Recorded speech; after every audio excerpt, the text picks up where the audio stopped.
This channel does not promote any violent, harmful, or illegal activities. All content provided by this channel is meant for an educational purpose only. বেলোরা বাড়ি বাড়ি আজকে পৌঁছে যাচ্ছেন, war room খোলা হয়েছে আর আজকেই পথে নামছেন মমতা বন্দ্যোপাধ্যায়, অভিষেক বন্দ্যোপাধ্যায়। তার ইস্যুতে আজ মিছিল করবেন তৃণমূল নেত্রী এবং অভিষেক বন্দ্যোপাধ্যায়। রেড রোডে আম্বেদকরের মূর্তির সামনে থেকে এই মিছিল শুরু হবে, যাবে জোড়াসাঁকো ঠাকুরবাড়ি পর্যন্ত। এসআইআর প্রতিবাদে সংবিধান প্রণেতা বি.আর. আম্বেদকর এবং রবীন্দ্রনাথকে জুড়তে চাইছে শাসক দল। সৌরভ আমাদের সঙ্গে রয়েছেন, আমাদের প্রতিনিধি। আরো এই মুহূর্তের প্রস্তুতি একটু জানবো সৌরভ। খুব স্বাভাবিকভাবে এসআইআর ইস্যুতে যেভাবে একটা সুর চড়া করেছে তৃণমূল কংগ্রেস রাজ্যের শাসক দল, সেটা আজকে ময়দানে তৃণমূল নেতৃত্ব মমতা বন্দ্যোপাধ্যায়, অভিষেক বন্দ্যোপাধ্যায়ের নেতৃত্বে মিছিলে আরো বেশি উগ্র হতে পারে বা আরো বেশি চড়া সুর বাঁধতে পারেন। কি এখন এই মুহূর্তে খবর, কি প্রস্তুতি?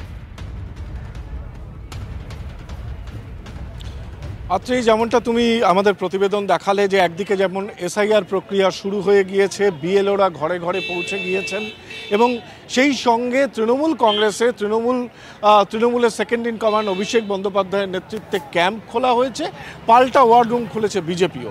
এই আবহে আজকে এসআইআর শুরুর দিনই এসআইআর বিরোধিতায় পথে নামছেন তৃণমূল কংগ্রেসের শীর্ষ দুই নেতৃত্ব মমতা বন্দ্যোপাধ্যায়, অভিষেক বন্দ্যোপাধ্যায়।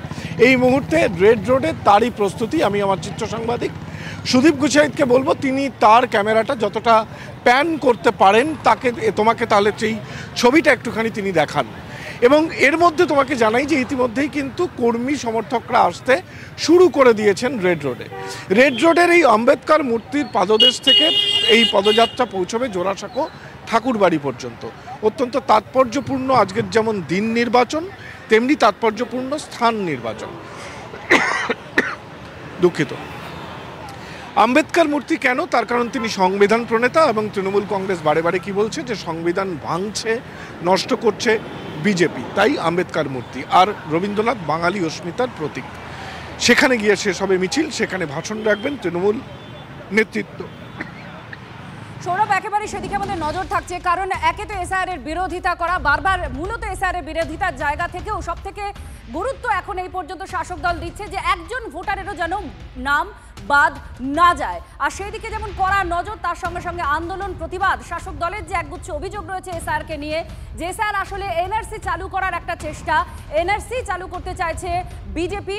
আর সেই অভিযোগকে সামনে রেখেই পথে নামছেন মুখ্যমন্ত্রী মমতা বন্দ্যোপাধ্যায়, তৃণমূল নেত্রী মমতা বন্দ্যোপাধ্যায় এবং অভিষেক বন্দ্যোপাধ্যায়। আর আজকে স্থান দুটো যেটি নির্বাচন হয়েছে, মিছিলের শুরু এবং শেষ যেখানে হবে সেটাও খুব তাৎপর্যপূর্ণ।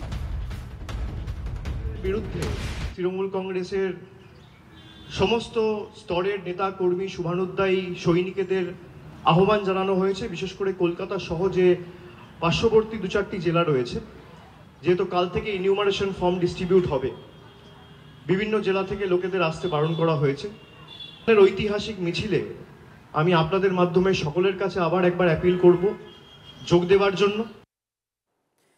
রাজ্যের শাসক দল যেখানে একেবারে কোমর বেঁধে নামছে মাঠে এসআইআর ইস্যুতে, সেখানে কেন্দ্রীয় শিক্ষা প্রতিমন্ত্রী সুকান্ত মজুমদার তিনি বলছেন যে তৃণমূল এই পুরো বিষয়টা করছে আসল সমস্যাগুলোকে ধামা চাপা দেওয়ার জন্য। এসআইআরকে সামনে রেখে তারা প্রকৃত সমস্যাগুলোকে মুছে দিতে চাইছে, এমনই তার অভিযোগ। মূল উদ্দেশ্য হচ্ছে এসআইআর কে সামনের দিকে তুলে এনে বাংলার যে প্রকৃত ইস্যু, যেগুলি প্রকৃত ইস্যু, সেই ইস্যুগুলোকে পেছনের দিকে ঠেলে দেওয়া। 26,000-এর চাকরি চলে যাওয়া, রিসেন্টলি প্রায় 3,000 মতো গ্রুপ সি, গ্রুপ ডি যাদের কাছ থেকে টাকা নিয়ে তৃণমূল কংগ্রেস চাকরি দিয়েছিল, তাতে মমতা বন্দ্যোপাধ্যায়ের আত্মীয়ার নাম আছে। এই সমস্ত জিনিস থেকে দৃষ্টি ঘোরানো, চাকরি নেই এবং একের পর এক ধর্ষণ, এই সমস্ত কিছু থেকে চোখ ঘোরানোর জন্য এসআইআরকে উপরে তোলা হচ্ছে, এসআইআরকে ইস্যু বানানো হচ্ছে। এসআইআর তো নির্বাচন কমিশনের বিষয়, আপত্তি থাকলে কোর্টে যান, সুপ্রিম কোর্টে যান। মমতার 4 তারিখের মিছিলটা হচ্ছে ভুতুরে ভোট রেখে দেওয়ার জন্য মিছিল। কেননা ভোটার লিস্টে মৃত মানুষের নাম রক্ষার জন্য উনি উদ্গ্রীব, ভুতুরে ভোট রাখার জন্য উনি উদ্গ্রীব। কেন ডেথ রেজিস্টার দিয়ে ভোটার লিস্টে মৃত মানুষের নাম বাদ দেওয়ার ব্যবস্থা উনি করেননি? সে রাজনীতি গভর্নমেন্ট, উনি শাসক দল।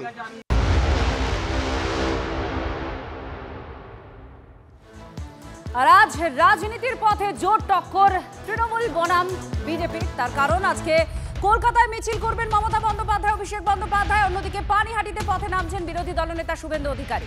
সোদপুর ট্রাফিক মোড় থেকে বিটি রোড অর্থাৎ আগরপাড়া এতদূর পর্যন্ত মিছিল। তৃণমূল সরকারের বিরুদ্ধে তোষণ, মিথ্যাচার, নৈরাজ্য, অপশাসনের অভিযোগ রয়েছে শুভেন্দু অধিকারীর। উত্তর শহরতলির জেলা বিজেপির ডাকে পরিবর্তন যাত্রা।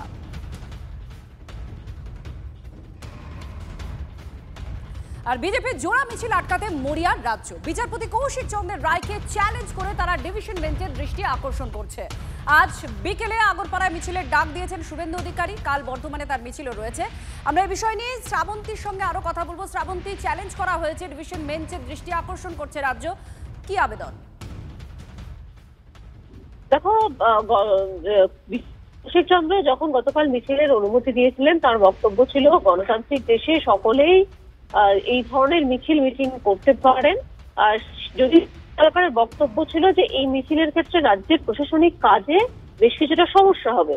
গতকাল সেই রায়েতে বেশ কিছু শর্ত দেওয়া থাকলেও তাতে সন্তুষ্ট হয়নি রাজ্য, এবং আজকে ডিভিশন বেঞ্চে ফের নতুন করে আবেদন করা হয়েছে। রাজ্যের বক্তব্য এই মিছিল হলে তাদের যে সমস্ত কাজ রয়েছে তাতে যথেষ্ট অসুবিধা হবে, তার জন্যই পুলিশ অনুমতি দেয়নি। ফের মামলাটি শোনা হোক। আজ বিকেল 3টের সময় ডিভিশন বেঞ্চে নির্ধারিত হবে আদৌ এই মিছিল হবে। ধন্যবাদ।